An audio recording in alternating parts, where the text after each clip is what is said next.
안녕하세요. 이동률 목사와 함께하는 매일 성경 큐티 시간입니다. 오늘 우리가 함께 나눌 본문은 학개 1장 1절에서 15절 말씀입니다. 오늘은 학개서를 처음 여는 시간이라 조금 천천히 그러나 여러분 마음 안에 분명하게 들어오도록 배경부터 같이 시작해 보겠습니다. 학개서는 포로 귀환 이후에 주어진 하나님의 말씀이에요. 이스라엘은 바벨론에서 70년의 포로 생활을 마치고 페르시아 왕 고레스의 조서로 예루살렘으로 돌아왔습니다. 우리가 보통 생각할 때 이 귀환은 기쁨과 소망이 가득한 회복의 시작, 이렇게만 생각하기 쉽지요. 그런데 실제로 돌아와 보니 상황이 어땠습니까? 기대와 전혀 달랐습니다. 성전은요, 완전히 허물어져 있었고요. 집들은 폐허가 되어 있었으며 경제적인 측면에서는 모든 것이 황폐함 그 자체였지요. 그런 상황 속에서도 백성들은 힘을 내어 성전 기초를 놓기까지 했습니다. 여기까지는 정말 감격적이었지요. 하지만 문제는 그때부터였습니다. 사마리아 사람들의 시기와 방해, 바사 왕에게까지 올라간 고소장, 그리고 그에 따른 공사 중단 조서, 그뿐 아니라 흉년과 자연재해가 이어지면서 사람들의 마음은 금방 지쳐버리고 맙니다. 그렇게 성전은요, 무려 16년 동안 그대로 방치되어 버리지요. 처음에는 조금만 쉬었다 다시 하자는 마음이었을 겁니다. 하지만 시간이 흐르고 어려움이 계속되자 멈춤이 오히려 더 익숙해진 것이지요. 이제 사람들은 이렇게 말합니다. 여호와의 전을 건축할 시기가 이르지 아니하였다. 이 말은 사실 저희가 하고 싶은 마음이 없어서가 아니라 상황이 안 좋아서, 여건이 안 돼서 지금은 때가 아니에요, 이런 말이었지요. 사람들의 마음은 성전이 아니라 자기 집, 하나님의 일보다 당장 눈앞의 생계에 꽂혀 있었습니다. 성전은 여전히 폐허인데 백성들의 집은 판벽한 집, 즉 공들여 꾸민 집들이 되어갔습니다. 이때 하나님은 멈춰있는 그들을 깨우기 위해 학개를 보내시지요. 혹시 우리의 마음도 비슷하지 않을까요? 지금은 너무 바쁘니까 조금만 안정이 되면, 이번 시즌만 지나면 다시, 그렇게 말하며 기도와 말씀과 예배, 그리고 해야 할 하나님의 일을 계속 미뤄두는 모습, 바로 그때 하나님은 우리에게도 학개를 보내시는 것처럼 말씀하시는 것이죠. 오늘 본문은 그렇게 멈춰있는 우리에게 하나님이 직접 주시는 강력한 깨움의 말씀인 것입니다. 자, 그렇다면 그 상황이 어떤 상황이었는지 본문을 세 단락으로 나누어 하나하나 자세히 살펴보겠습니다. 학개서의 시작이자 오늘 본문의 첫 단락은 이렇게 시작합니다. 1절 한번 보실까요? 다리오 왕 제2년 여섯째 달 곧 그 달 초하루에. 아멘. 이 날짜는요, 그냥 달력 정보가 아니라 아주 의도적으로 기록이 된 날짜예요. 여섯째 달 초하루, 유대력으로는 엘룰월, 우리 달력으로는 9월쯤입니다. 이 시기는 어떤 때일까요? 추수철 직전 가장 바쁜 시기입니다. 곡식을 데리고 타작하고 수확량을 결정하는 정말 중요한 시즌이죠. 그런데 초하루는 모든 일을 멈추고 거룩히 모이는 날입니다. 일종의 월상 예배 같은 날이죠. 그러니까 상황을 정리하면 이렇습니다. 백성들은 눈앞의 추수 때문에 정신이 없고 경제는 이미 어려운데 수학이라도 잘 되어야 살아갈 수 있을 것 같은데, 그런데 하나님은 일을 멈추고 모여라 라고 하셨습니다. 바로 그때 학계를 통해 말씀이 임한 것이지요. 이 시점 자체가 백성들의 마음 상태를 그대로 드러냅니다. 하나님은 2절에서 이렇게 말씀하십니다. 우리 함께 2절을 볼게요.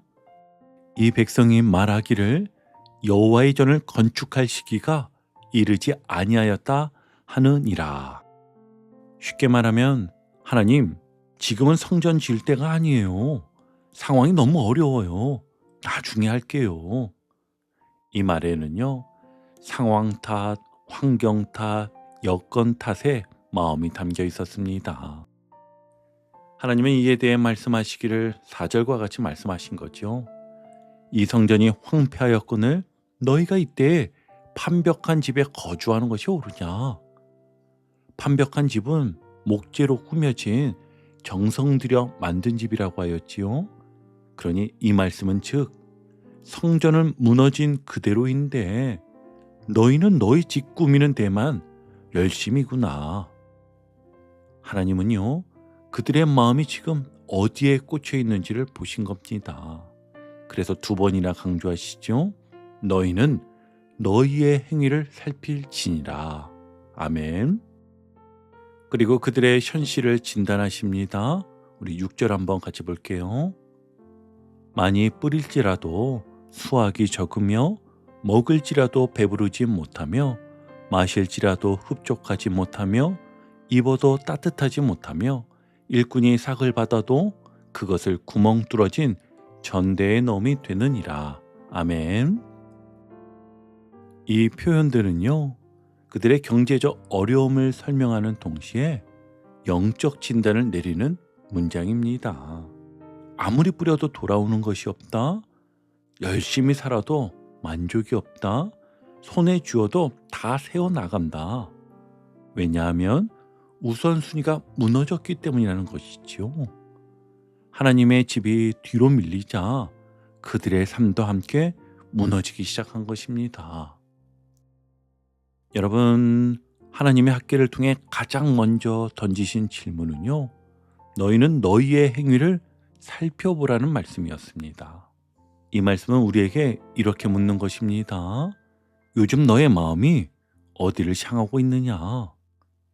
그래서 첫 번째 실천은 아주 단순합니다. 제일 먼저는 오늘 나의 우선순위표를 다시 세우는 것입니다. 하나님이 1번 자리에 있나요? 아니면 밥벌이, 자녀, 일, 성공, 감정, 휴식 이런 것들이 먼저인가요? 종이에 적어보는 것도 좋습니다. 적어보면은요, 나도 몰랐던 내 마음의 우선순위가 드러나기 때문이지요. 그리고 2번째는 신앙의 작은 습관부터 회복하기입니다.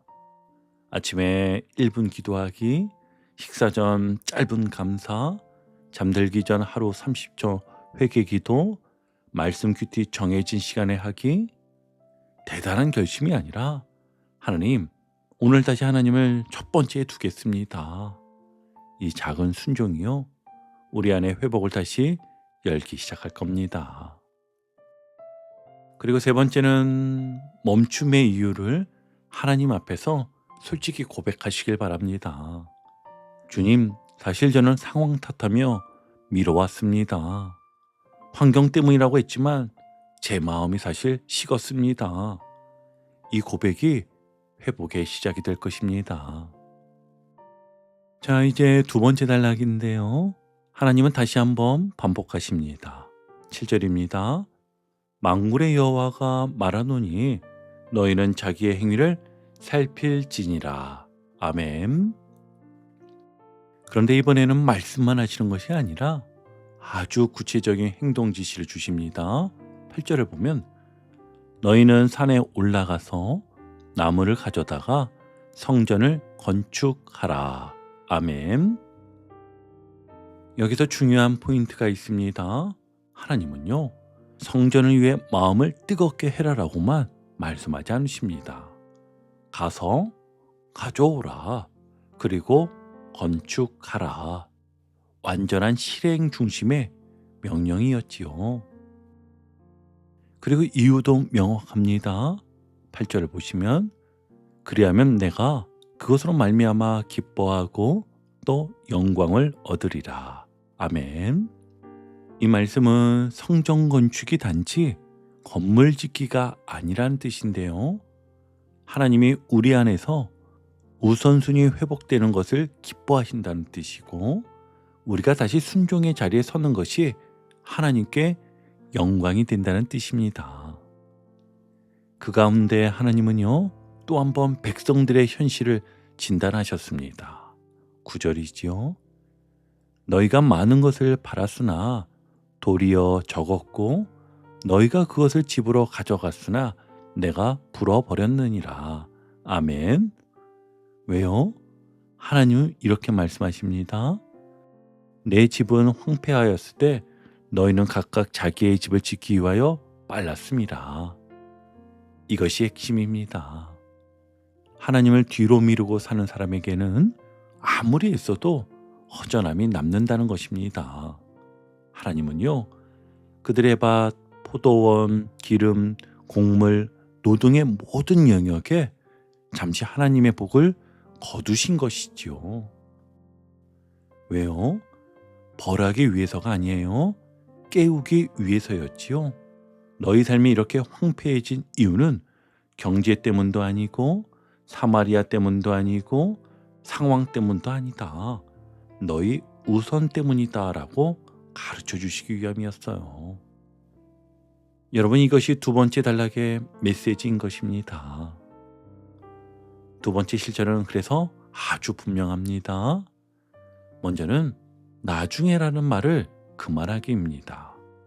바쁘니까 여건이 좀 되면, 애들 좀 크면, 조금만 안정되면, 이 말들은요, 사실 우리가 성전을 뒤로 미루고 있다는 고백과 같습니다.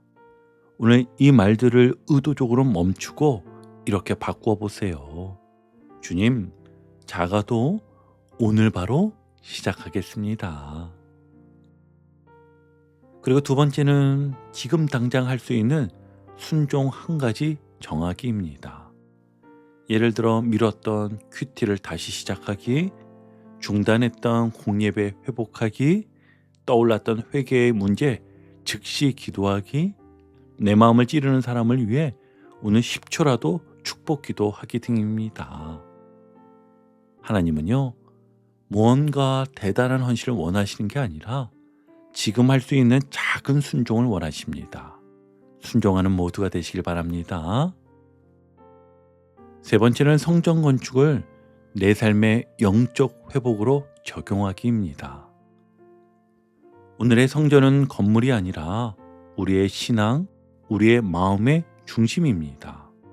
하나님은 그 성전을 다시 세우라고 우리에게 말씀하시는 것이지요. 이런 모습을 가지는 우리가 되길 바랍니다. 자, 이제 마지막 세 번째 단락인데요. 드디어 말씀의 전환점이 찾아옵니다. 백성들이 어떻게 반응했지요? 12절입니다. 스알디엘의 아들 스룹바벨과 여호사닥의 아들 대제사장 여호수아와 남은 모든 백성이 그들의 하나님 여호와의 목소리와 선지자 학개의 말을 들었으니. 아멘. 여기서 주목해야 할 단어가 있지요. 들었으니. 그들은 듣기만 한 것이 아니라 아주 깊이 받아들였습니다. 그리고 이어지는 하나님의 말씀이 본문 전체의 가장 강력한 구절이 되는데요. 13절입니다. 여호와가 말하노니 내가 너희와 함께 하노라. 아멘. 16년 동안 무너진 성전 앞에서 좌절과 실패, 두려움에 젖어 있던 백성들에게 하나님은 이렇게 말씀하십니다. 내가 너희와 함께 있다. 너희만 하는 거 아니다. 내가 시작했고 내가 이끌어 갈 것이다. 그리고 이어지는 장면은 정말 감동적입니다. 14절 한번 같이 보시면 여호와께서 모든 백성의 마음을 감동시키심에 그들이 와서 만군의 여호와 하나님의 전 공사를 하였으니. 아멘. 여기서 감동시킴에라는 말은요, 성령의 강력한 내적 일하심을 뜻하는데요.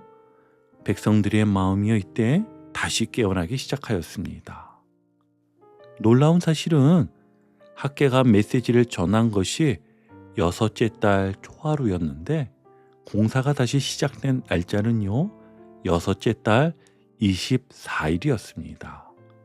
단 23일 만에 16년 동안 멈춰있던 공사가 다시 일어난 것입니다. 어떻게요? 하나님이 말씀하셨기 때문이고 하나님이 감동시키셨기 때문이었지요. 이제 오늘 큐티를 정리하며 마무리하겠습니다. 오늘 학개서 1장은요, 우리에게 분명하고도 명확한 3가지 메시지를 주었습니다. 무엇이었지요? 첫째는 너의 행위를 살피라. 우선순위를 다시 세우라는 것이었고, 두 번째는 산에 올라 나무를 가져오라. 실행을 하라는 것이었지요. 그리고 세 번째는 내가 너희와 함께하노라. 감동에 즉시 반응하라는 것이었지요. 백성들은요 16년 동안 멈춰 있었습니다. 하지만 하나님의 단 한 번의 말씀이 그들을 다시 일으키셨습니다. 오늘도 하나님은 우리 안에 멈춰 있는 부분, 식어 있는 부분, 계속 미뤄두었던 부분들을 향해 말씀하십니다. 이제 다시 시작하자. 내가 너와 함께한다. 오늘 하루 주님 앞에서 망설임을 내려놓고 한 걸음 또렷하게 내딛는 순종의 날이 되시길 축복합니다. 아멘. 오늘도 복음의 기쁨과 확신으로 승리하는 하루 되시길 축복합니다. 함께 해주셔서 감사합니다. 내일 큐티 시간에 다시 뵙겠습니다.